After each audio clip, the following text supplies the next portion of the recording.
knowledge that is being produced is getting bigger and bigger.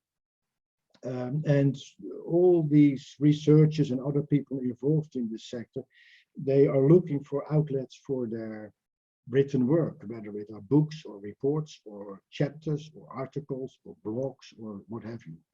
And academic journals play an important role here. And it's interesting to reflect on that and to think about what are the strategies of these journals, and how can they connect to the strategies of potential authors. That is, if they have strategies. I think they should have, but in this case we won't focus on that. We will focus on the strategies of the journals, of ourselves. Our discussion this afternoon or today will revolve around three main questions. First of all, which is the role that journals should play or should not play in the development of those strategies? Keep in mind, these academic journals, they are dedicated to the communication of researchers with their peers, but also to some extent with policymakers, civil society professionals, the general public. I mean, to what extent should the other say institutions be involved? Or in a more general way, how to bring the knowledge that academic researchers have produced, how to bring that to the attention of such a varied readership. Secondly, what is the role that these journals play or should play now and in the future?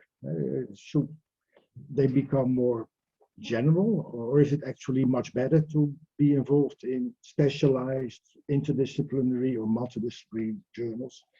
Or is it something that we should sort of forget because the production of journals is relatively slow compared to, for instance, weblogs that goes much, much faster, and that's also a way to draw a higher number of readers.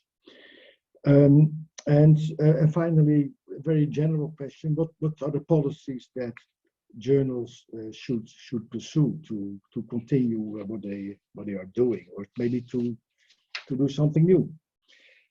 To be sure, we organized this on the occasion of the 60th celebration, the 60th anniversary of international migration. International migration started as a sort of a policy kind of journal in the hands of the International Organization of Migration, but gradually it became more and more an academic journal, although the significance of policy is still somewhere in the back of our heads.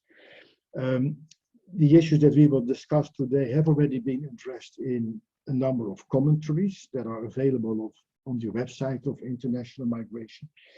But here today we would like to explore some of those elements further, and we will do that with three experts, three people who have experience or as managing editors of the journals, and who, at least for two of them, are still managing editors of other journals. So let me just introduce them briefly, and then I will say a bit about the format of this session, and thereafter I will give the floor to the speakers.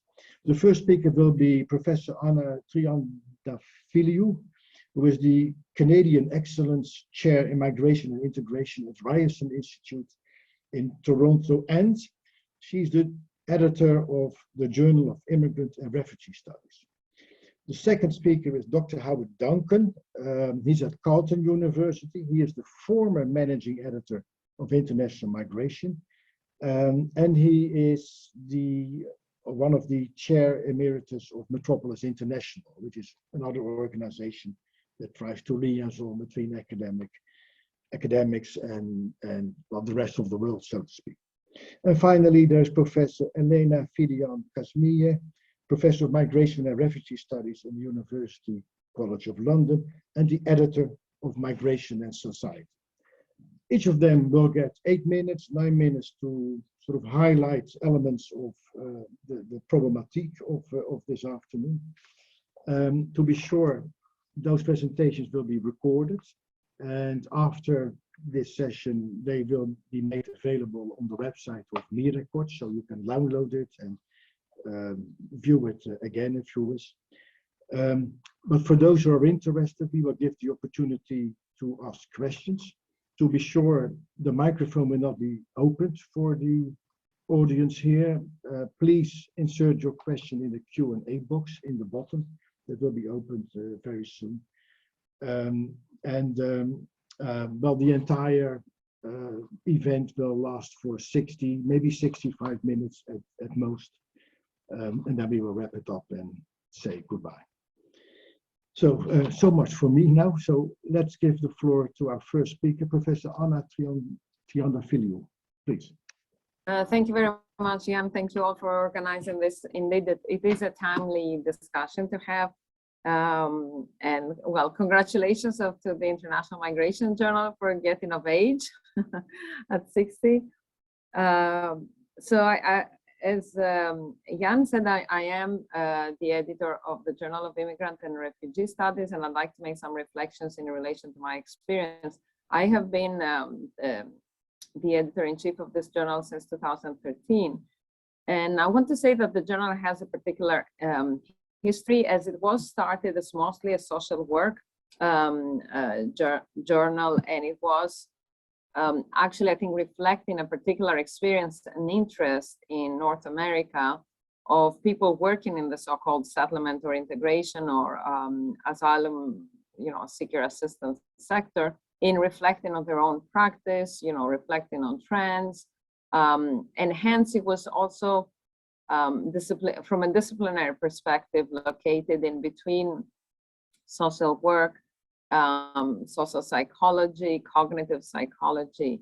I think the journal under the previous editor, Uma Segal, who was a professor at the University of St. Louis, Missouri, was already taking some steps towards a more open social science perspective. And certainly in the last, 8-9 years since 2013, it has gone to a more interdisciplinary, a little bit moving away from the social work past and looking into sociology, political science, while not abandoning the area of practice. So I think this is one challenge, and one, of course, opportunity for many journals is to strand across different disciplines. So you may, for instance, in the Journal of Immigrant and Refugee Studies, we may have articles that are using psychology scales for evaluating, for instance, support to resettled refugees, or programs and policies about youth. And there can be articles that are looking into policies and analyzing critically the governance of migration and asylum. There may be more kind of sociological, quantitative or qualitative studies about migration motivations, experiences, etc. I think another challenge is the geographical coverage of a journal. I have myself benefited from the fact that the journal was North American, but also pretty much international, and we have tried to keep and also boost this. As Jan said, I'm myself now based in Toronto in Canada, but previously I was in Europe, and hence certainly I've given a journal a bit more of how can I say, I've given a bit more space to issues, debated or researched in Europe. But what I've tried to do, and also looking at our data analytics, is to keep really the international focus. And I'm happy to say that we do receive many submissions, and we do publish quite a few, of course, after peer refereeing from Asia and Africa, and of course, Australia. So, however, again, that can be an issue for many reasons in terms of what are the main topics. So I'll give an example. Of course, we receive a lot of articles on the Rohingya, which is very welcome. Of course, not all are of a high quality, but some are. And so I think this is very important, because this is an issue that had hit the headlines like 3 years ago and 6 years ago, but it tends to be forgotten compared to, for instance, the Syrian crisis or now the Afghanistan crisis. So I see certainly there is a role to play there in journals.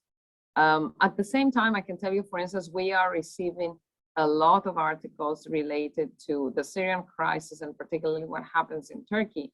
And again, I have been thinking myself about it because on one hand, it's wonderful because there's a lot of research taking place in Turkey and on Turkey, but also in Turkey from Turkish colleagues. At the same time, I was wondering, do I have to at some point say, okay, guys, even if we have, say, 10 strong articles on things happening in Turkey, should we publish all 10? So there are some decisions to be made. And this is not to say that we wouldn't publish, but also perhaps to push authors to think about what is the relevance of this beyond telling me something very interesting about Turkey and particularly Syrian refugees. What is the bigger relevance for the wider research field?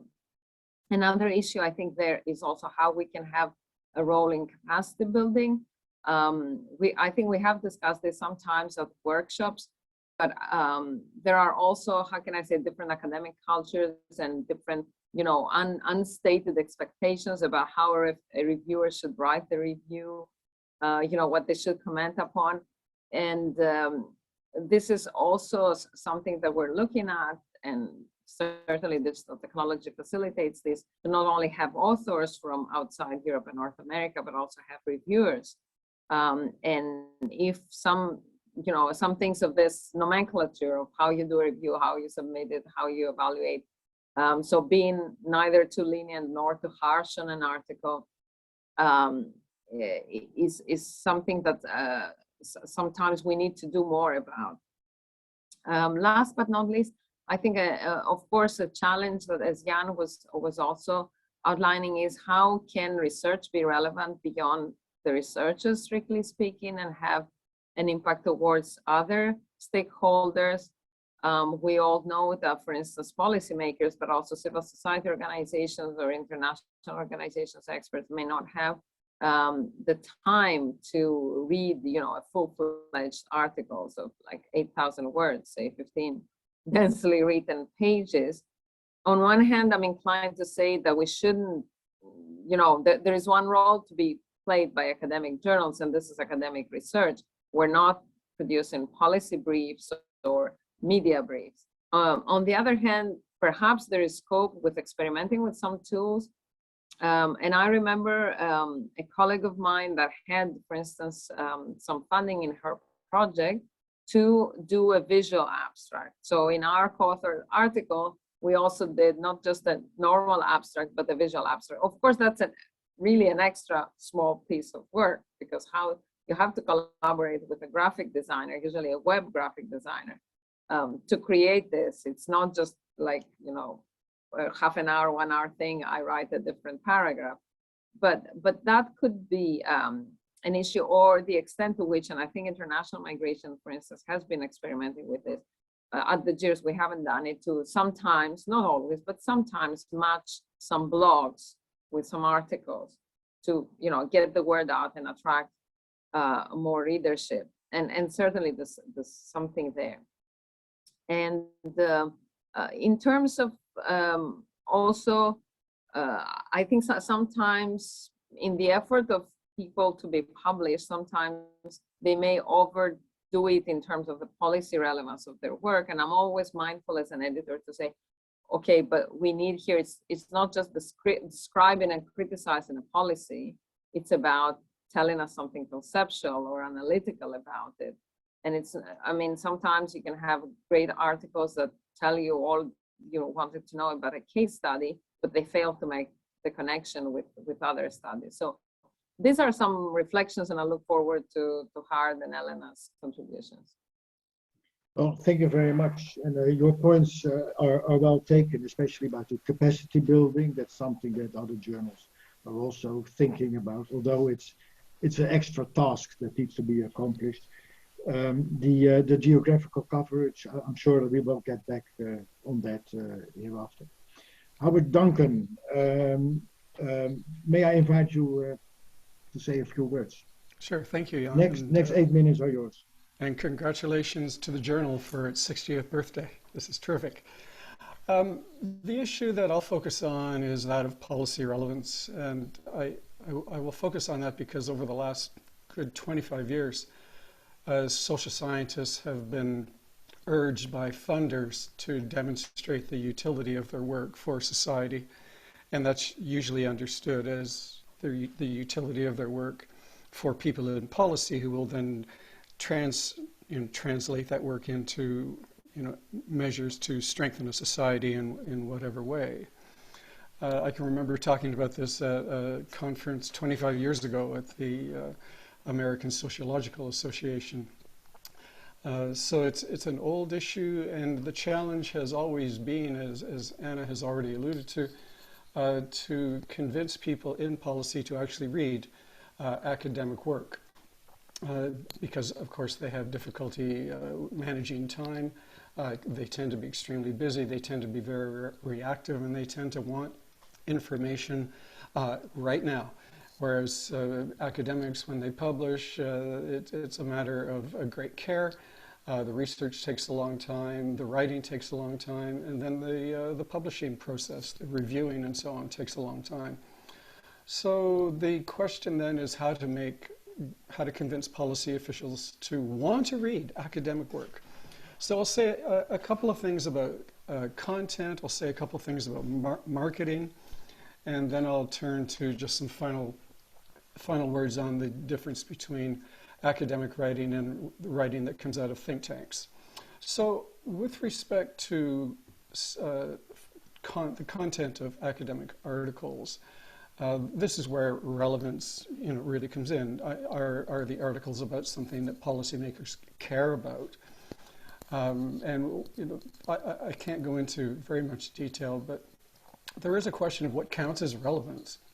And this is something that's been battered around for a very long time. People talk about something that they like to call the policy cycle, which in my 25 years in government convinced me does not exist. There is no such thing as a policy cycle, so let's forget about that.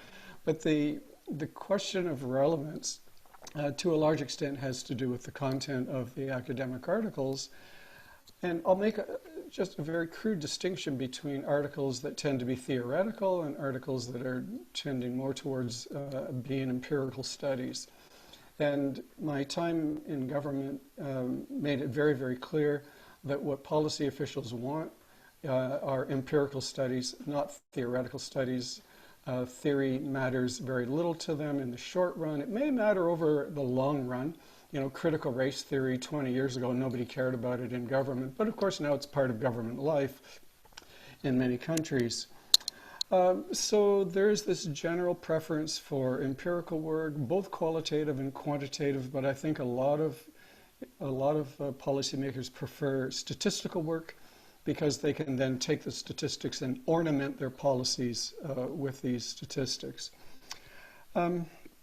Language and style and the length of the articles has always been a perennial topic.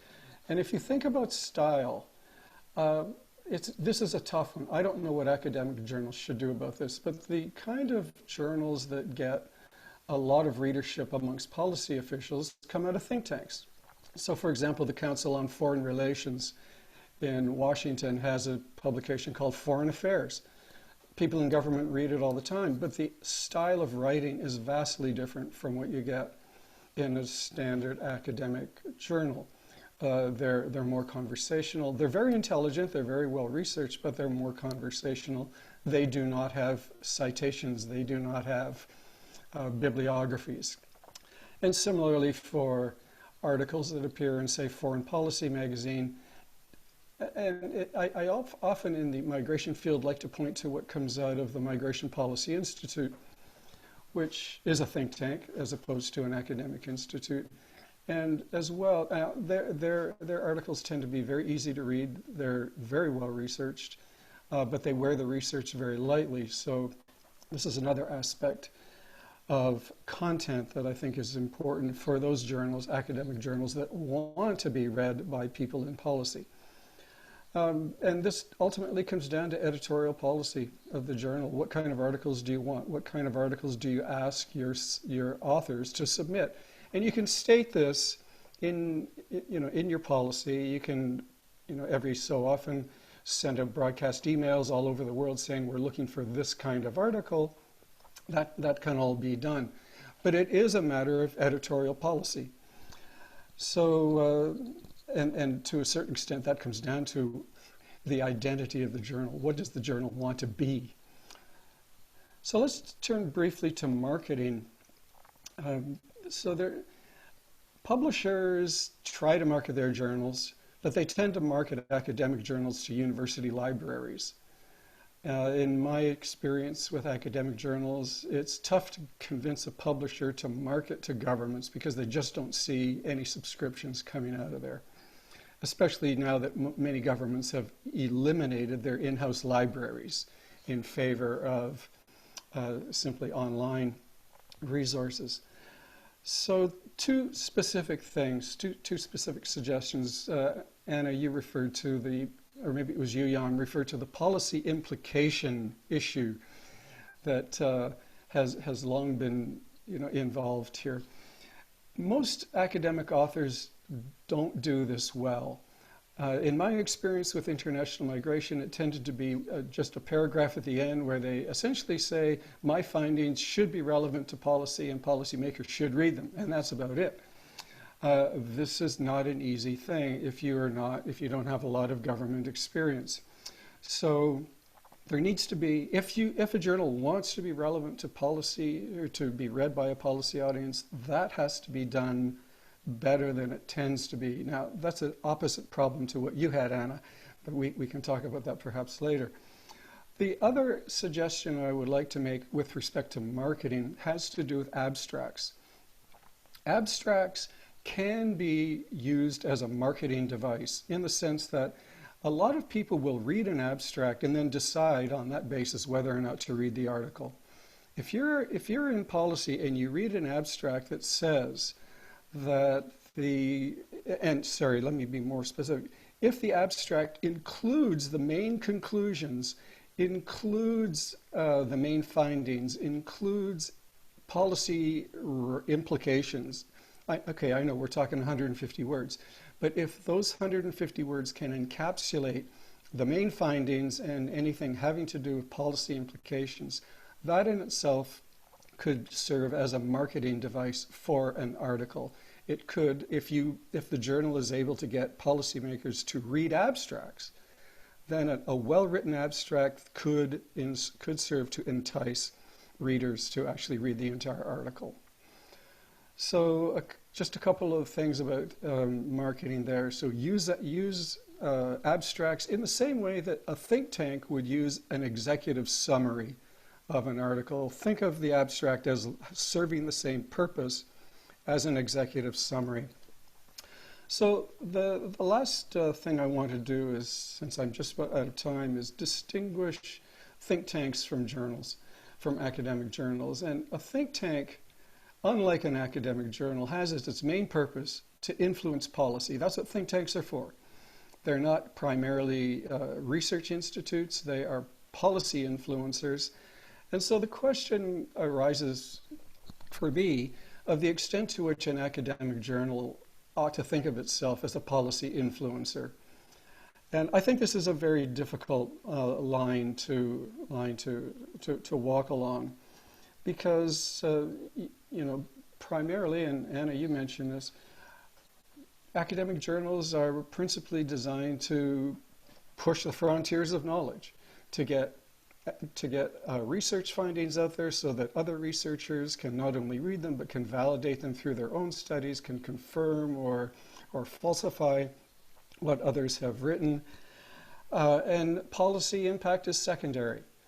So I have, when I was with international migration, we struggled a little bit about the extent to which we thought this journal should be for a policy audience, namely the member states, officials of the member states of the International Organization for Migration, or the extent to which it should be a high-level academic journal. And it's difficult to do both at the same time. For other journals, I think, that want to be policy relevant, at some point you have to ask yourselves, what is it that you want to be? What kind of journal do you want yours to be? And I don't think that this is a particularly easy thing to come down on. It's just thinking of international migration. It's not the Migration Policy Institute. It's not going to be able to serve that kind of audience unless it radically changes itself. And quite frankly, given that international migration has long been a journal that is global in scope, that deals with the phenomena of migration in an empirical way as opposed to a theoretical way, I think that this in itself is very important and will help international migration attract and maintain a policy audience. So, do I have any more time, Jan? No. No. Unless you are able to say something in 15 seconds. 15 seconds. So, what does an academic journal have going for it? First of all, credibility, objectivity, or at least disinterestedness.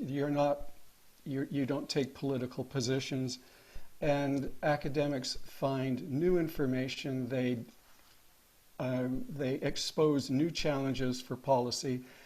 These are things that I think can be marketed to a policy audience at the same time as maintaining academic credibility. I'll stop. Thank you. Well, thank you very much for your thoughts and observations, and your points are well taken. As for the the interface between academic knowledge and policy making, is very important to acknowledge the different roles that we have. So academics are in the world to understand social problems and to explain it and to ask questions. And they are allowed to take a certain amount of time to accomplish that. Policymakers need to solve that, and not tomorrow, but today. So consequently, they have very different ways of looking at the world, and it's very difficult to bring those things together. And secondly, many academics are involved in academic debates, but they may be totally out of sync with what's happening in a room at the ministry.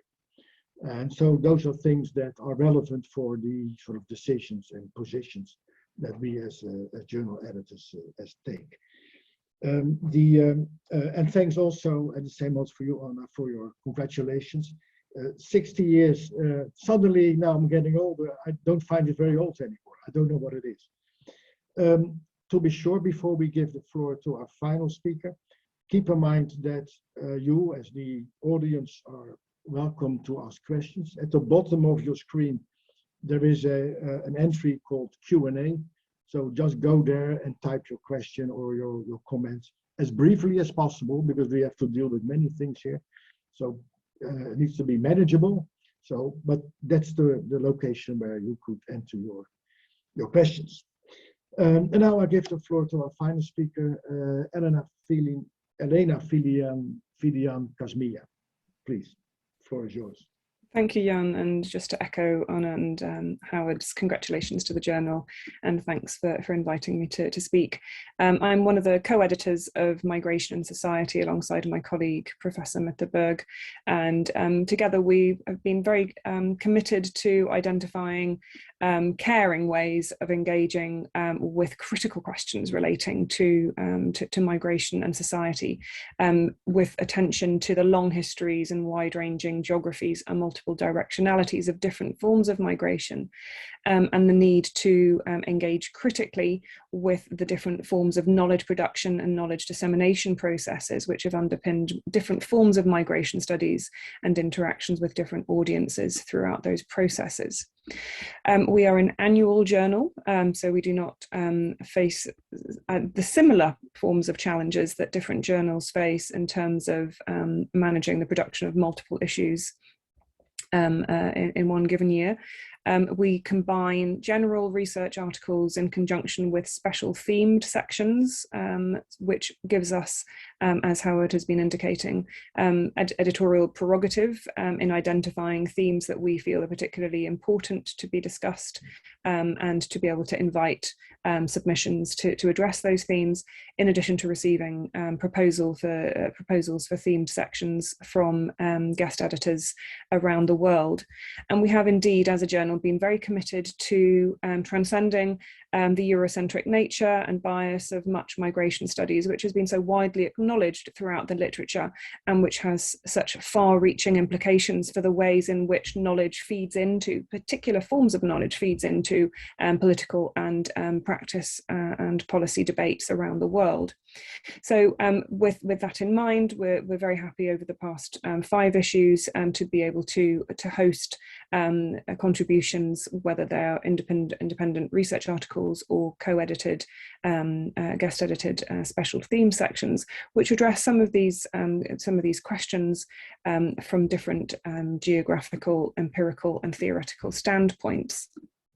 We have a combination of different types of contributions included in the journal, again in recognition that there are different forms of knowledge. There is a plurality of knowledge formation, sharing, co-creation around the world, and that there has been a prioritization of a particular style of knowledge presentation through the remit of the research article, a particular way of writing that, but also a prioritization of objective, often very bounded notions of what knowledge is and the extent to which it has to be an external observer who can develop that objectivity to study other people. Of course, the very foundations of some of our disciplines being precisely that understanding that it is non-migrants who can most objectively understand the experiences of migrants, or non-refugees who are better positioned to discuss the situations, experiences, and needs of refugees themselves. So in acknowledgement of that plurality of knowledge and the extent to which certain forms of knowledge have been devalued historically through different disciplinary and institutional mechanisms, we've been very committed to including a diversity of forms of presenting that plurality of knowledge, whether it is through our research articles, which are approximately 8,000 words in length, shorter reflections which fit into our people and places sections, which include interviews with policymakers, with artists, with practitioners, with members of civil society, whether it is through our critical reflections on research and teaching, which again invites contributions from scholars, teachers, practitioners from around the world, and also our creative encounters section, which recognizes that artistic modes of engagement are knowledge and are not simply, for example, poems or photographs to be analyzed by other people, that in fact a poet, a writer is producing knowledge, and that can be equally as valid as the knowledge presented in a survey or in an ethnography, for example. We are very pleased to have numerous contributions by people who self-identify as having refugee and forced migration backgrounds, as authors and also as reviewers, in addition to members of the editorial board more broadly. So with those different perspectives in mind, we have been committed to really situating migration in all of its complexity in a wider historical and societal context than that which is often presented in the presentist bias of much policy and practice, and politics, really aiming to highlight the significance of history and multidirectionalities of migration across different realms of knowledge production and of discussions of these key questions, and really with that commitment to critical and interdisciplinary reflection and dialogue, which has characterized a large number of our contributions, and that has been explored, for example, in a special issue on Southern approaches to migration studies and what it means to approach migration studies in a way that is directly challenging the Eurocentric bias of our discipline and field more broadly. There are many challenges which we've been facing. So, for example, our commitment to including perspectives from the so-called Global South does indeed confront questions of who is able to submit articles, how we can support authors in refining or restructuring some of the submissions originally received. That obviously takes editorial time. We're fortunate that our publisher, Berghahn, has been able to commit to providing language editing support for 1 or 2 articles each for each issue, so that we can really prioritize distilling the key messages and the key insights derived in an article without needing to focus intently on editing the language of the articles. Again, recognizing the Anglo-centric nature of much migration studies and attempting to diversify as much as possible within the scope of a journal that is still monolingual. It is still solely publishing in the English language, and that is a key challenge moving forward. Again, we can declare that we commit to identifying a wider range of reviewers, but how precisely one can do that when one's knowledge is limited either to one's own networks and the networks that one is connected to, or to Google search, and precisely how one identifies reviewers who can commit to conducting reviews. We've obviously been able to complement that in many different ways, including through working with guest editors who are able to work with us to identify prospective reviewers with a wide variety of disciplinary, geographical, and empirical and theoretical perspectives through that process. Originally launched as a subscription-only journal in 2020, Migration Society was very happily able to move to an open access format, and that is because Berghan is trialling a model which is called the subscribe to open model. That means that our issues from issue 3 onwards are all open access. All of our articles are fully open access, and we have been able to open up issues 2 and 1 at different periods of time. Now, there are many different reasons why this is important, including in order to reach a very broad and wide readership, including people who do not have institutional access or whose universities are unable to subscribe, obviously, to these universities. But there are many different ways that different journals are confronting this challenge. Sometimes confronting the challenge of open access because funders are often demanding that materials be made open access, and therefore journals are responding to this because authors are increasingly required to provide open access materials. And there are different ways of doing that through institutional repositories, for example, and green open access opportunities. But again, if you're an author who doesn't have an institutional repository, or your institutional repository does not comply with those funder requirements, then there are different reasons why a broader framework of open access has been considered to be important, and in our context, automatically ensuring that all contributions published since issue 3 onwards has been a real advantage, and a lot of interest has obviously been gathered from that.